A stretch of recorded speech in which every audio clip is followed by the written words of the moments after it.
this ring culture that I'm starting to see infiltrate the NFL. Like ring culture in the NBA is huge. And it's really only in the NBA, right? Like when it comes to soccer, you feel me? Like we'll talk about the Ballon d'Ors and we'll talk about if you have a World Cup or not, blah, blah, blah, blah, blah. Right? But a great soccer player is a great soccer player. A great hockey player is a great hockey player. A great Baseball player. gymnast, great baseball player is a great baseball player, right? Like we understand and we allow individuals to excel in their sports, whether they have a championship or not, right? However, when it comes to basketball, it is do you have a championship or not, right? That is what it is. And is it fair? Absolutely not. But with basketball, players have more control over what happens in the game, so I understand it. Outside of an individual sport, like a hockey, like a racing, like any kind of racing, whether you're doing NASCAR, F1, whatever, right? Those are Tennis. individual. Tennis, those are individual. Basketball is a team sport, but one person could make up for so many things. And football is the ultimate team sport. It is stupid to have ring culture conversations in the NFL. But here we are. And the reason why I want to have this conversation is because this past 2 weeks, past 3 weeks, however long it's been, since Jalen Hurts has won a Super Bowl, this, like, the things that I'm hearing are driving me crazy. If you did not think Jalen Hurts was a top three quarterback at any point in the season before the Super Bowl, how is a Super Bowl make him a top three quarterback now? How does he skip? How does he skip Josh Allen? How does he skip Lamar Jackson? How does he skip Matt Stafford, who has a Super Bowl as well? How? What are we doing? Why are we letting ring culture define NFL players and NFL quarterbacks, dog? Like, yes, if you win a Super Bowl, and I have a list of every single quarterback who's won a Super Bowl, we'll get to it, we'll break it down. If you won a Super Bowl in the NFL, it is rare that you were not a good quarterback. There's been maybe four bad quarterbacks to win a Super Bowl in the history of the Super Bowl. And I'm going back to Lynn Johnson, Johnny Unitas. I'm going back all the way.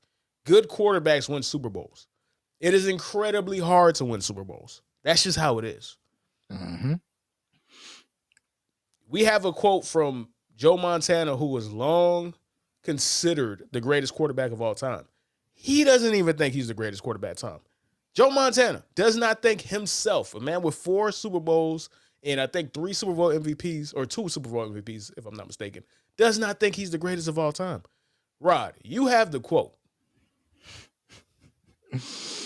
Yo, man. So listen, it's always funny, Herbie, when these old men are yelling at the clouds, right? Because we're in this era, there's been so much that has happened since then.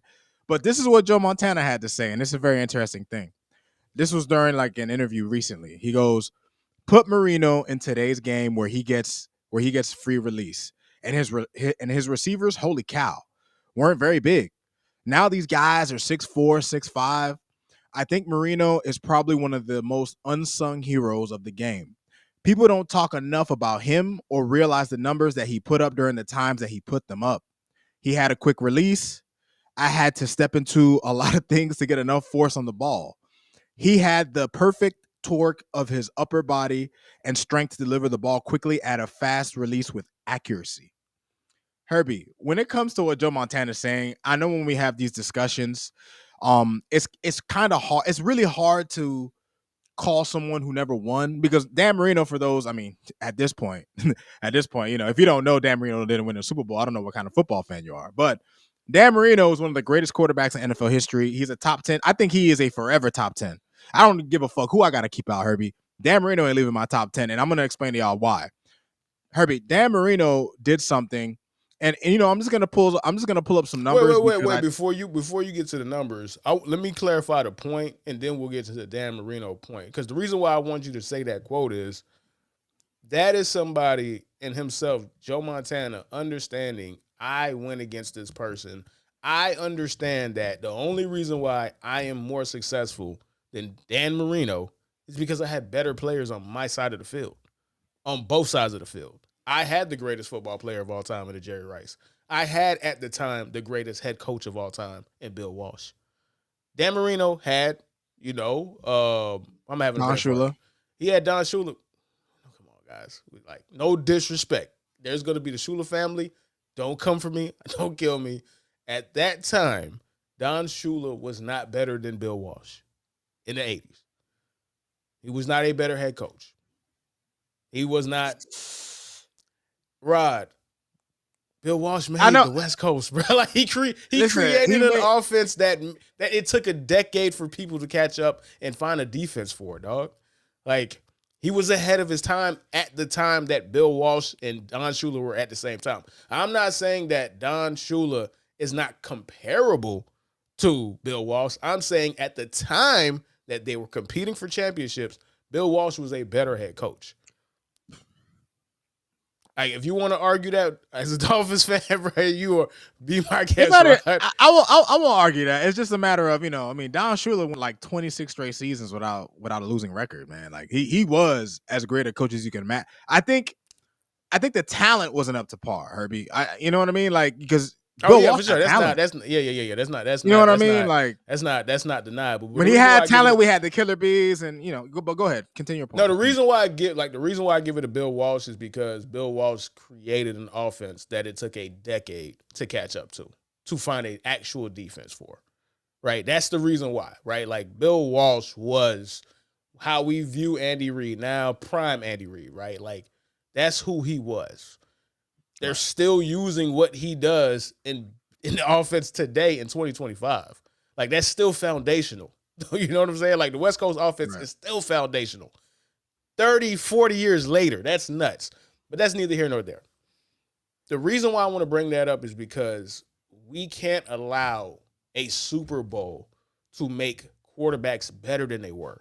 A Super Bowl should get you free beer in your city for the rest of your life. That's what it should do. Mm-hmm. Right? Like, that's it. The reason why Tom Brady is the GOAT is because he has all the stats and the Super Bowls. That's it. That's really the reason, because we already know that he's great. The Super Bowls are a reflection of his greatness, but it's who he is as a player first, and then the Super Bowls are second to that. And the reason why he's the greatest is because he has the most. If we are arguing the greatest of the great, we need something to separate them. You feel me? Like, that's that argument. But if you're not in that class, a Super Bowl should not make you better than you are. Like, that's nonsense. Like, that's nonsense. Jalen Hurts is Joe Flacco right now. When Joe Flacco won the Super Bowl, people were having conversations. Can you say that Joe Flacco is the best quarterback in the league? And that immediately went away, bro, 2 years into it, bro. Like, because at the end of the day, who he was came back to reality. Jalen Hurts could win 3 Super Bowls, and I could be proven wrong, but we can't be in a situation where we are saying fuck an NFL MVP season, fuck two NFL MVP seasons for Lamar Jackson. You know what I'm saying? Fuck everything that these guys have done just because Jalen Hurts is winning the Super Bowl. And I'm not trying to pick on Jalen Hurts. People are going to say you're a Cowboys fan, you're a hater. I'm not. I'm really not. I just want to give respect to the totality of people's career. And we can't. This is why Eli Manning is up for the Hall of Fame. We've allowed 2 Super Bowls to make Eli a Hall of Famer, when for his entire career, he was mediocre. He was bad more than he was good for his career. But because he won twice, had 2 good years out of 16, we want to make him better than he is just because he won a championship? No. And the name, too. And the name, too. That's just He's nasty. a Manning. He's a Manning. So. The name carries you. The name can carry you. Yeah, but True Blazer, first thing, shout out to True Blazer in the chat, man. True Blazer. He said this a while ago. OG knowledge. Football is a one sport where you don't play defense and defense, 3 units on the team.